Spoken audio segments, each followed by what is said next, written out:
मेरी तो आपको विनती है कि घर के छोटे बच्चे हैं ना, तब तक केबल कनेक्शन ना लें। हाँ, कार्टून फिल्म देखेंगे, क्यों देखेंगे जान लीजिए।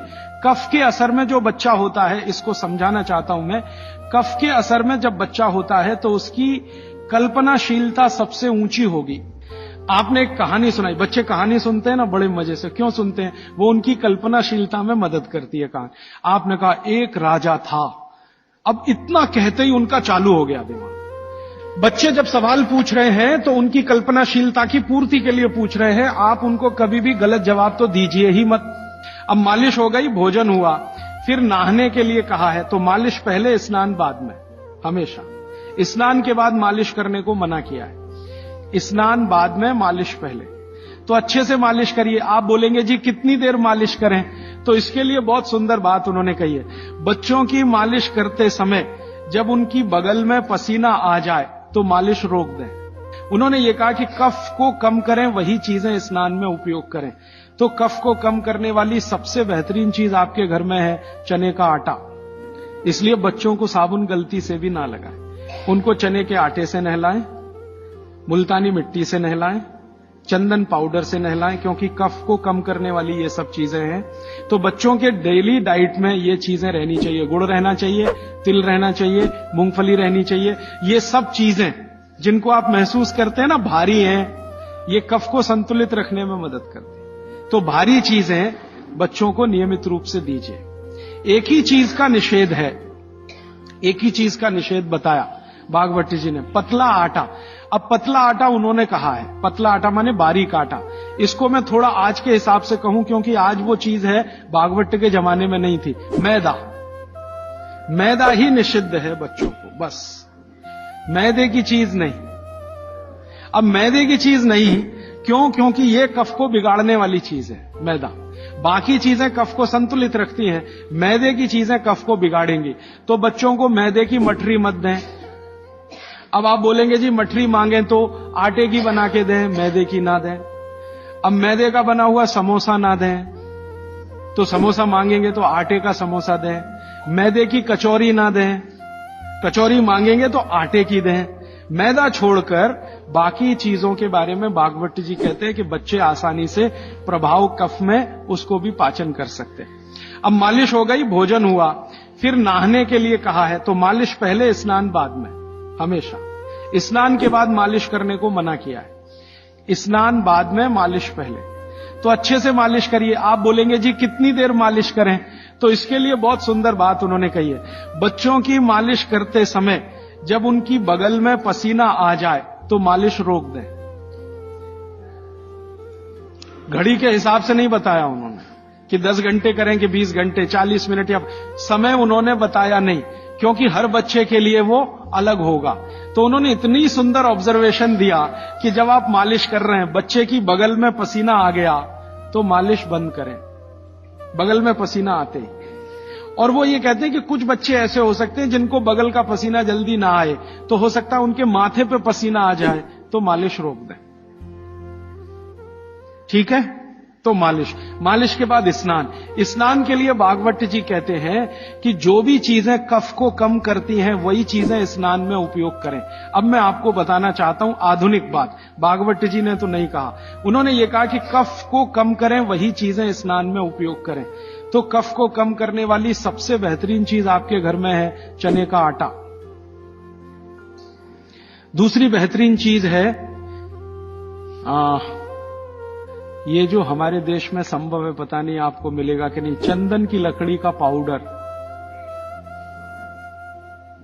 भागवत जी ने कहा है कि ये बहुत कफ को कंट्रोल रखता है। तो चंदन की लकड़ी का पाउडर माने चंदन पाउडर, चने का आटा, और मोटा आटा कोई भी, गेहूं का हो, चने का हो, दाल का हो, मोटा आटा। फिर कहते हैं मसूर की दाल का आटा, फिर वो कहते हैं मूंग की दाल का आटा। ये सब कफ को कम करने वाली चीज है। तो कहते हैं बच्चों का स्नान इन्हीं से कराएं ताकि कफ कम रहे। मतलब सी बात है, साबुन ना लगाएं, क्योंकि ये जो साबुन है ना, ये केमिकल है। केमिकल माने सोडियम हाइड्रोक्साइड, सोडियम हाइड्रोक्साइड माने कास्टिक सोडा। ये कास्टिक सोडा तो कफ को भड़काने वाली चीज है। इसलिए बच्चों को साबुन गलती से भी ना लगाएं। उनको चने के आटे से नहलाएं, मुल्तानी मिट्टी से नहलाएं, चंदन पाउडर से नहलाएं, क्योंकि कफ को कम करने वाली ये सब चीजें हैं। इन चीजों से ही स्नान कराएं। उपटन बना के रखें घर में, उपटन से स्नान कराएं। बच्चों को साबुन गलती से भी नहीं, और साबुन जो गलती से आप लगा रहे हैं और आंख में गया तो सर्वनाश कर सकता है आंख का, क्योंकि आंख कफ के प्रभाव में है और साबुन बहुत तीखा होता है। वो पित्त और वात के प्रभाव की चीजें हैं। तो दुश्मन मिल गए दो एक साथ, साबुन और आंखों का जल, तो तकलीफ करेगा। वैसे भी बच्चे बहुत रोते हैं साबुन आंख में लगे, तो आजकल टीवी में एक विज्ञापन आने लगा, बिना आंसू निकालने वाला साबुन दुनिया में हो ही नहीं सकता। ये मूर्ख बनाने के तरीके हैं आपको। कोई भी साबुन आंसू ना निकाले, ये हो ही नहीं सकता, क्योंकि साबुन है ही पित्त और वात का, और आंखें हैं कफ की। लगेगा तो आंखों से आंसू निकलेंगे ही। हाँ, एक ही समय में हो सकता है कि साबुन में कास्टिक सोडा सबसे कम हो, ग्लिसरीन और तेल सबसे ज्यादा हो।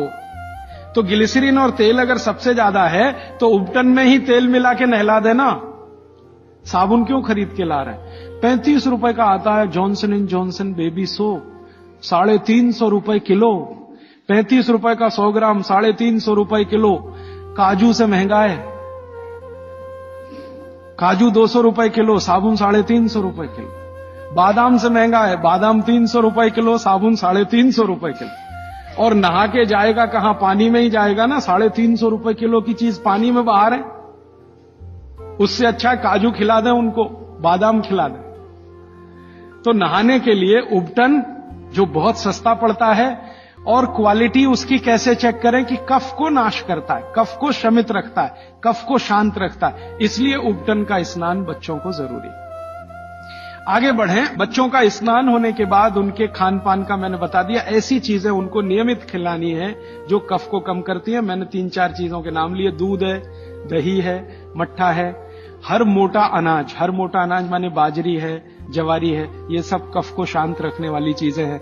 गाय का घी है ना, मक्खन और घी, मक्खन ज्यादा अच्छा है बच्चों को बनिस्बत घी के, क्योंकि मक्खन कफ को शांत रखने में मदद करता है। तो मक्खन ज्यादा से ज्यादा उनके भोजन में रहे, और बाकी सब चीजें दाल चावल जो भी आप खाते हैं अच्छा। फिर उसके बाद शाम के समय 3-4 बजे के आसपास क्या होता है, उनका पित्त थोड़ा बढ़ेगा। 12 से 4 के बीच में पित्त बढ़ता है। 12 बजे तक कफ के असर में है, 12 से 4 के बीच में पित्त बढ़ेगा। तो उस समय ऐसी चीजें खिलाएं जो घी की बनी हुई है, घी की बनी हुई चीज। और रात को ये बच्चे थोड़ा वात के असर में आते हैं। कफ तो सबसे ज्यादा है, लेकिन रात को वात के, तो वात को कम करने वाली चीजें रात को उनको दें। और वो मैं पहले दिन भी काफी बता चुका हूं। तो ये हो गया बच्चों की दिनचर्या।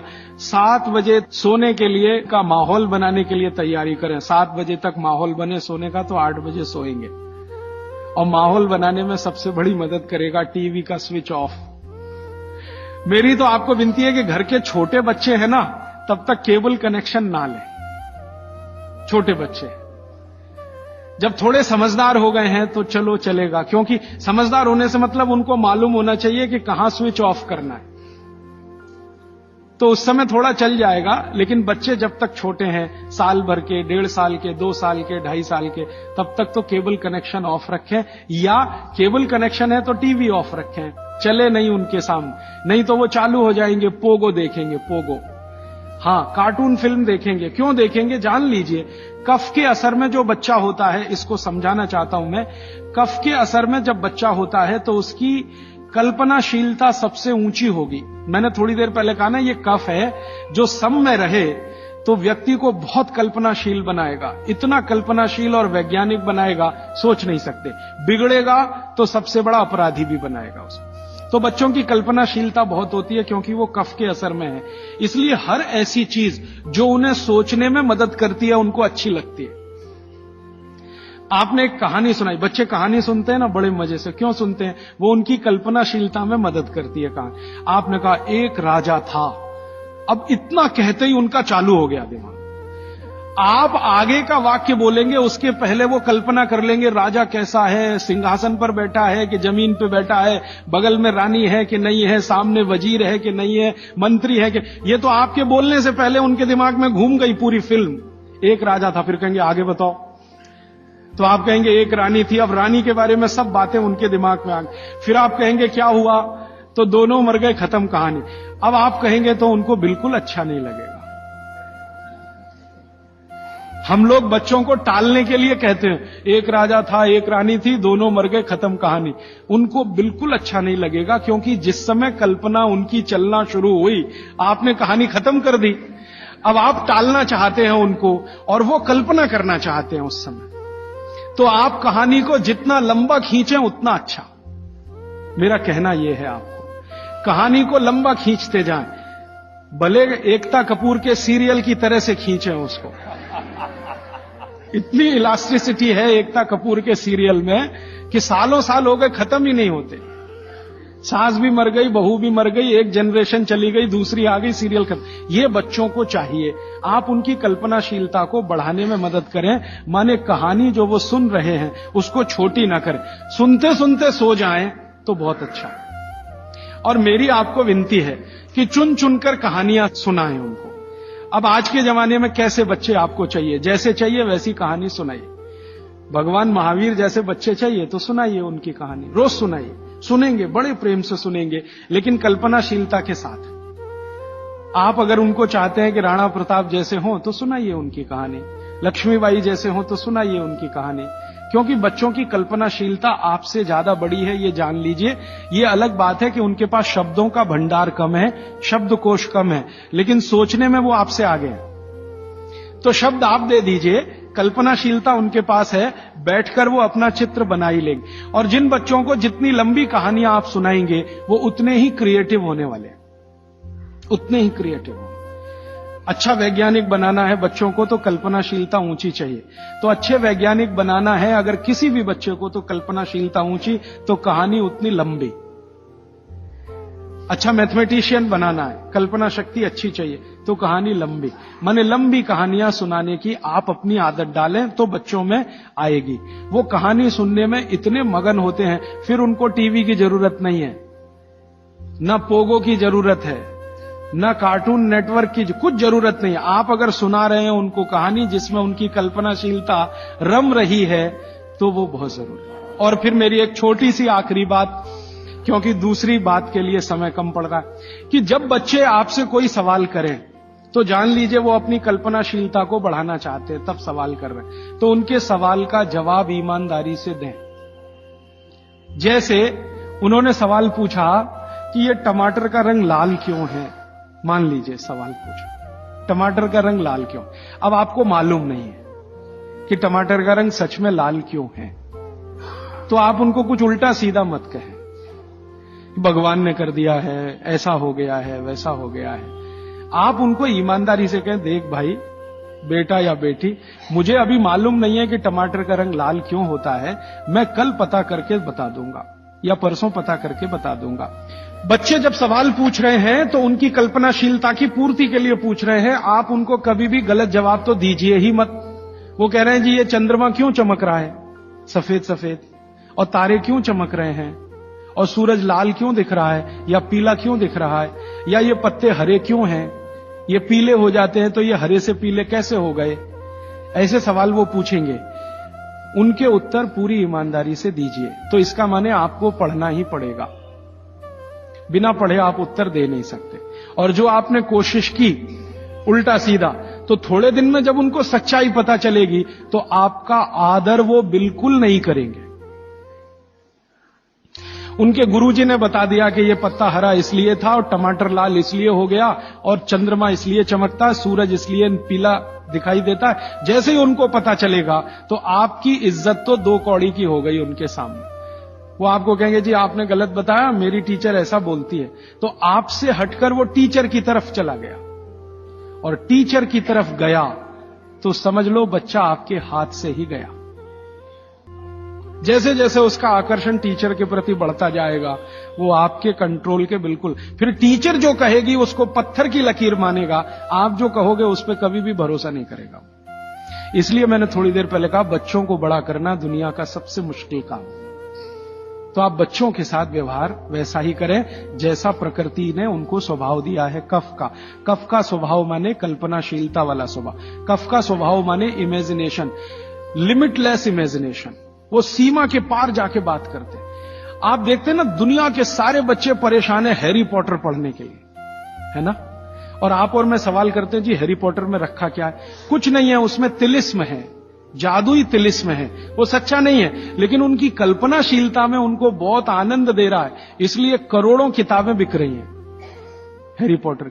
आप पसंद करें या ना करें, क्योंकि बच्चे कफ के असर में हैं, कल्पनाशीलता उस समय सबसे ज्यादा है, तो जादुई बातें, तिलिस्मी बातें, जादूगर की बातें, ये सब उनको अच्छी इसलिए लगती हैं कि कल्पनाशीलता बढ़ाने में ये सब मदद करती है।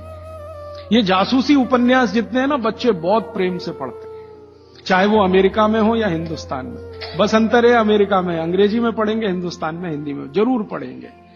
चंदा मामा एक पत्रिका आती है बच्चों की, चंदा मामा या नंदन, चुन चुन के ऐसी कहानियां हैं उसमें जो उनकी कल्पनाशीलता बढ़ाती हैं, तो वो लड़ेंगे आपसे, चंदा मामा चाहिए, नहीं तो ये किताब चाहिए, अमर चित्रकथा चाहिए, ये चाहिए, ये चाहिए। अब आपके ऊपर है कि आप उनकी कल्पनाशीलता कितनी बढ़ा सकते हैं। 14 साल तक विशेष ध्यान रखें बच्चों का, जब तक वो कफ के असर में।